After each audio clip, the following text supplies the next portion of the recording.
বড় পরিবর্তন কি ঘটতে চলেছে তোমার জীবনে? এই সময়ে তোমার মধ্যে এমন কিছু প্রশ্ন রয়েছে, তুমি ভাবো কি হবে তোমার ভবিষ্যৎ, কি হতে চলেছে তোমার জীবনে।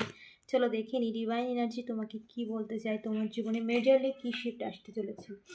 টাওয়ার মোমেন্ট চলছে তোমার জীবনে এই মুহূর্তে, একটা খারাপ সময়ের মধ্যে দিয়ে যাচ্ছ, বিশেষ করে সম্পর্কের ক্ষেত্রে। কিন্তু ইউনিভার্স তোমাকে বলছে তোমার জীবনের সম্পর্কের ক্ষেত্রে যত রকম সমস্যা আছে সব সমাধান হয়ে যাবে। রাধা কৃষ্ণ ভালোবাসার এক প্রতীক। তো সেই ভালোবাসার প্রতীক হিসেবে তোমাদের সম্পর্কে এক পরিপূর্ণতা নিয়ে আসছে স্বয়ং ভগবান কৃষ্ণ। তোমাদের সমস্ত সমস্যা, যা স্বপ্ন তোমরা দেখেছো এতদিন, এত লম্বা সময় ধরে তোমরা অনেক সাফার করেছো, সেই সময়ে শেষ হতে চলেছে। সমস্ত ক্ষেত্রে একটা স্ট্রংলি পরিবর্তন, মেজর শিফট তোমাদের জীবনে আসতে চলেছে। বিশেষ করে সম্পর্কের ক্ষেত্রে একটা বড় পরিবর্তন ঘটতে চলেছে, যেখানে তোমাদের রিউনিয়ন একদমই হয়ে যাবে। তো অবশ্যই এটি ক্লেম করো, ইউনিভার্সকে ধন্যবাদ জানাও, চ্যানেলটাকে সাবস্ক্রাইব করতে ভুলো না।